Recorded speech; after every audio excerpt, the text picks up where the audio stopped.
Your time starts now. வணக்கம் அனைவருக்கும். எனது பேர் தரணி ஆர்வி. நான் 2ஆம் ஆண்டு ராஜலட்சுமி மருத்துவக் கல்லூரியில் படித்து வருகிறேன். இன்று நான் பேசப்போகும் தலைப்பு மைட்டோகாண்ட்ரியா மரபியல், மெண்டலியன் மரபியலை தாண்டி. இந்த பேச்சில் மரபியல் எப்படி இதய நோய்களுடன் தொடர்பு கொண்டிருக்கிறது என்பதையும் அமெரிக்கன் ஹார்ட் அசோசியேஷன் கூறும் முக்கிய கருத்துக்களையும் நாம் பார்க்க போகிறோம். ஒரு குடும்பத்தை எடுத்துக்கொள்ளுங்கள். அம்மாவுக்கு இதய நரம்பு சம்பந்தமான ஒரு நோய். அவருடைய எல்லா பிள்ளைகளுக்கும் அதே நோய். ஆனால் அப்பாவுக்கு அந்த நோய் இல்லை. இது மெண்டலியன் மரபியல் வழக்கப்படி விளக்க முடியாத ஒரு நிலை. இதற்கான பதில்தான் மைட்டோகாண்ட்ரியா மரபியல். மைட்டோகாண்ட்ரியா என்றால் என்ன? உயிரணு உயிருடன் செயல்பட ஆற்றல் அவசியம். இந்த ஆற்றல் ஏடிபி எனப்படும் மூலமாக மைட்டோகாண்ட்ரியாவில் உருவாகிறது. இந்த ஏடிபியை மிக பெரும்பாலும் மைட்டோகாண்ட்ரியா தான் உருவாக்கிறது. முக்கியமான விஷயம் என்ன? இந்த மைட்டோகாண்ட்ரியாவுக்கு தனியாக ஒரு டிஎன்ஏ உண்டு. அதற்கு பெயர் மைட்டோகாண்ட்ரியல் டிஎன்ஏ. மைட்டோகாண்ட்ரியல் டிஎன்ஏவின் தனித்தன்மை. மைட்டோகாண்ட்ரியாவுக்கு தனியாக ஒரு டிஎன்ஏ ஒன்று, அதுதான் மைட்டோகாண்ட்ரியா டிஎன்ஏ. இந்த மைட்டோகாண்ட்ரியல் டிஎன்ஏ நம்ம நியூக்ளியர் டிஎன்ஏ விட மிகவும் வேறுபட்டது. இது வட்ட வடிவ டிஎன்ஏ, ஹிஸ்டோன் இல்லாத டிஎன்ஏ, நியூக்ளியர் டிஎன்ஏக்கு வெளியே உள்ளது. அண்ட் மியூட்டேஷன் ஏற்படும் வாய்ப்பு அதிகமாக உள்ளது. இதில் உள்ள ஜீன்ஸ் ஆக்ஸ்போஸ் எனப்படும் ஆக்சிடேட்டிவ் பாஸ்போரிலேஷன் ஆற்றல் உற்பத்தி செயலுக்கு தேவை. அதனால் மைட்டோகாண்ட்ரியல் டிஎன்ஏவில் ஏற்படும் சிறிய மாற்றம் கூட பெரிய நோயாக மாறும். தாய்மூல மரபியல் மைய கருத்து. இப்ப முக்கியமான கேள்வி, இந்த மைட்டோகாண்ட்ரியல் டிஎன்ஏ யார் மூலமாக பிள்ளைக்கு செல்கிறது? கருவறுத்தல் நேரத்தில் ஆண் விந்து கொண்டு வரும் மைட்டோகாண்ட்ரியா உடலால் அழிக்கப்படுகிறது. ஆனால் பெண் கருமுட்டை இருக்கும் மைட்டோகாண்ட்ரியா மட்டுமே பிள்ளைக்கு செல்கிறது. அதனால்தான் அம்மா பாதிக்கப்பட்டால் பிள்ளைகளுக்கு பாதிப்பு உண்டு, அப்பா பாதிக்கப்பட்டாலும் பிள்ளைகளுக்கு அது செல்லாது. இதுவே தாய்மூல மரபியல்.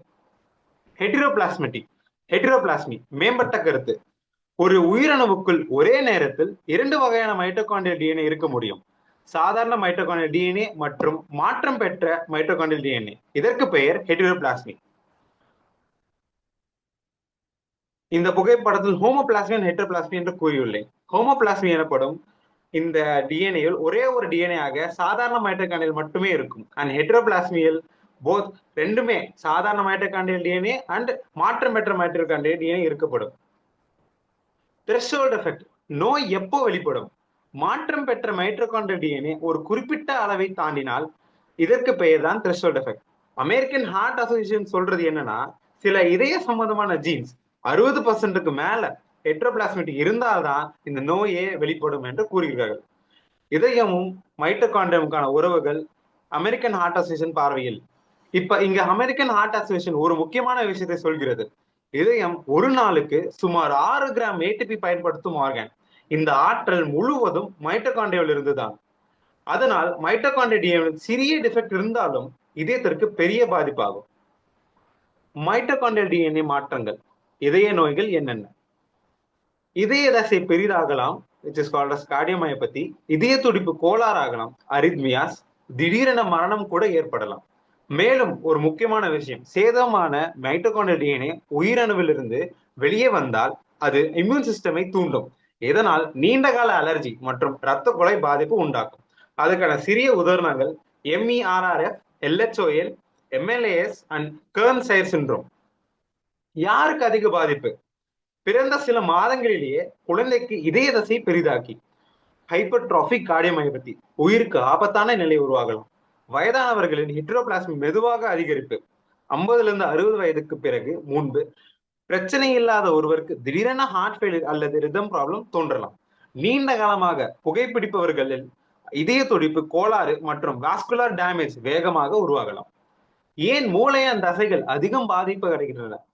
மூளை தசைகள் அதிக ஆற்றல் தேவைப்படும் உறுப்புகள் ஆகும். ஆற்றல் குறைந்தால் செயல்பாடு குறையும். ஆற்றல் தோல்வியானால் உறுப்புகள் தோல்வியாகும். இதுவே மைட்டோகாண்ட்ரியா நோய்களின் அடிப்படை. இன்றைய சிகிச்சை நிலைமை. இங்குள்ள புகைப்படங்கள் அனைத்து இப்போதைக்கு உள்ள டயக்னாஸ்டிக் டூல் அண்ட் ட்ரீட்மெண்ட் மாடலிட்டிஸ் குறித்துள்ளது.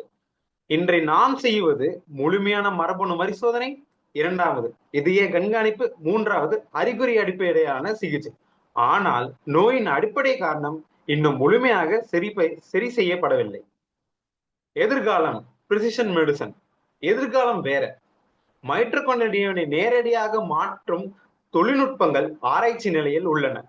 பேஷண்டின் ஸ்கின்ஸில் இருந்து iPSC உருவாக்கி இதய உயிரணுவாக மாற்றி நோயை ஆய்வு செய்கிறோம். அதாவது ஒரே மருந்து எல்லாருக்கும் இல்லை. சரியான மைட்டோகாண்ட்ரியாவுக்கு சரியான சிகிச்சை. முக்கிய கருத்துக்கள். இதுவரை பார்த்த எல்லாத்தையும் நான் ஒரு சின்னதா ஒரு ஃப்ளோ சார்ட்டா இதுல வச்சிருக்கேன். எல்லா மரபியல் நோய்களும் மெண்டலிய மரபியல் அல்ல. மைட்டோகாண்ட்ரிய மரபியல், அதாவது இதுக்கான முக்கிய விதிவிலக்காகும். மைட்டோகாண்ட்ரிய டிஎன்ஏ தாய்மூல மரபியல் வழியாக மட்டுமே உள்ளன. ஹெட்ரோபிளாஸ்மிக் சாதாரண பிளஸ் மாற்றம் பெற்ற மைட்டோகாண்ட்ரியா உள்ளன. த்ரெஷோல்ட் எஃபெக்ட், ஒரு எல்லையை தாண்டினால் நோய் வெளிப்படும். அதிக ஆற்றல் தேவைப்படும் உறுப்புகள் பாதிப்பு ஆகிறது இதயம், மூளை, தசைகள்.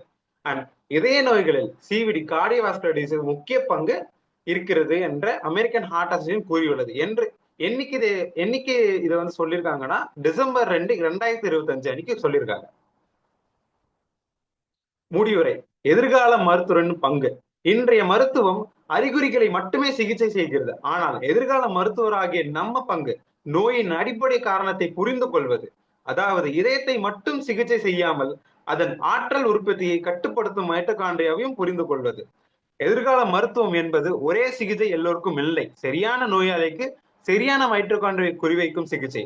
அதற்கான அடித்தளத்தை இன்றே புரிந்து கொள்வதே எதிர்கால மருத்துவத்தின் உண்மையான பங்கு.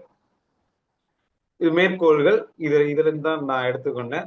அந்த பவர் ஹவுஸ் இருக்குன்னா மைட்டோகாண்ட்ரியா பவர் ஆஃப் த செல் குறியீட்டுக்காக. நன்றி. நன்றி சார்.